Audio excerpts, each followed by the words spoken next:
നമസ്കാരം. മലയാളി വാർത്തയിലേക്ക് സ്വാഗതം. വെഞ്ഞാറമൂട് 5 പേരെ കൂട്ടക്കൊല ചെയ്ത കേസിലെ പ്രതി അഫ്വാന്റെ മെഡിക്കൽ റിപ്പോർട്ട് പോലീസിന് കൈമാറി. മാനസിക നിലയിൽ പ്രശ്നമില്ല എന്ന് മെഡിക്കൽ കോളേജിലെ മനോരോഗ വിദഗ്ധൻ നടത്തിയ പരിശോധനാ റിപ്പോർട്ടിൽ പറയുകയാണ്. കൊലപാതകവും തുടർന്നുണ്ടായ പ്രശ്നങ്ങളും അഫ്വാന്റെ മാനസിക നിലയെ ബാധിച്ചിട്ടില്ല എന്നാണ് മെഡിക്കൽ സംഘത്തിന്റെ കണ്ടെത്തൽ. രക്തസാമ്പിളുകളുടെ പരിശോധനാ ഫലം പുറത്തു വന്നിട്ടുണ്ടെങ്കിലും മദ്യമല്ലാതെ മയക്കുമരുന്ന് ഉൾപ്പെടെയുള്ള ലഹരി വസ്തുക്കളുടെ ഉപയോഗം കണ്ടെത്തിയിട്ടില്ലെന്നാണ് ഡോക്ടർമാർ അന്വേഷണ സംഘത്തെ അറിയിച്ചത്. സാമ്പത്തികമായി സഹായിക്കാത്ത ഒരു അമ്മാവനോടും പക തോന്നി കൊലപ്പെടുത്താൻ അഫ്വാൻ ഉദ്ദേശിച്ചിരുന്നെങ്കിലും അവസാന നിമിഷം ഒഴിവാക്കുകയായിരുന്നു.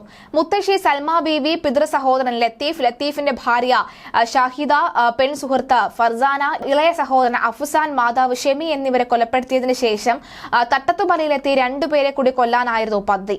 എന്നാൽ അനുജൻ അഫ്വാൻ കൺമുന്നിൽ മരിച്ചതോടുകൂടി എല്ലാ ധൈര്യവും ചോർന്നുപോയി.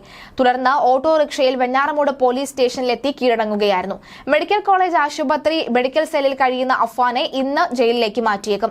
പ്രതിയുടെ ആരോഗ്യനില തൃപ്തികരമാണെന്ന് ഡോക്ടർമാർ അറിയിച്ചതോടുകൂടിയാണ് ഇത്. മജിസ്ട്രേറ്റ് ആശുപത്രിയിലെത്തിയ അഫ്വാനെ റിമാൻഡ് ചെയ്തിരുന്നു. മുത്തശ്ശി സൽമ ബീവിയെ കൊലപ്പെടുത്തിയ കേസിൽ പാങ്ങോട് പോലീസ് രജിസ്റ്റർ ചെയ്ത കേസിൽ മാത്രമാണ് ഇപ്പോൾ അറസ്റ്റ് രേഖപ്പെടുത്തിയത്. മറ്റ് 4 കേസുകളിൽ തിങ്കളാഴ്ച വെഞ്ഞാറമൂട് പോലീസ് കേസെടുത്ത് അറസ്റ്റ് രേഖപ്പെടുത്തും. അതേസമയം പിതൃമാതാവ് സൽമ ബീവിയെ കൊലപ്പെടുത്തിയ കേസിൽ നേരത്തെ പാങ്ങോട് പോലീസ് അറസ്റ്റ് രേഖപ്പെടുത്തിയിരുന്നു. അതേസമയം ഇന്ന് ചേരുന്ന മെഡിക്കൽ ബോർഡ് യോഗം അഫ്വാന്റെ ഡിസ്ചാർജ് തീരുമാനിക്കും. ഡിസ്ചാർജ് ചെയ്താൽ തൊട്ടടുത്ത ദിവസം തന്നെ കസ്റ്റഡി അപേക്ഷ നൽകാനുള്ള പാങ്ങോട് പോലീസിന്റെ തീരുമാനം. പരിക്കേറ്റ് ചികിത്സയിൽ കഴിയുന്ന അഫ്വാന്റെ മാതാവ് ഷെമിയുടെ മൊഴിയും പോലീസ് ഇന്ന് രേഖപ്പെടുത്തിയേക്കും. നേരത്തെ മജിസ്ട്രേറ്റ് ഷെമിയുടെ മൊഴി രേഖപ്പെടുത്തിയിരുന്നു. സാമ്പത്തിക ഇടപാടുകളെ കുറിച്ച് കൂടുതൽ വിവരങ്ങൾ തേടാൻ പിതാവായ അബ്ദുൾ റഹീമിന്റെ മൊഴി വീണ്ടും പോലീസ് രേഖപ്പെടുത്തും.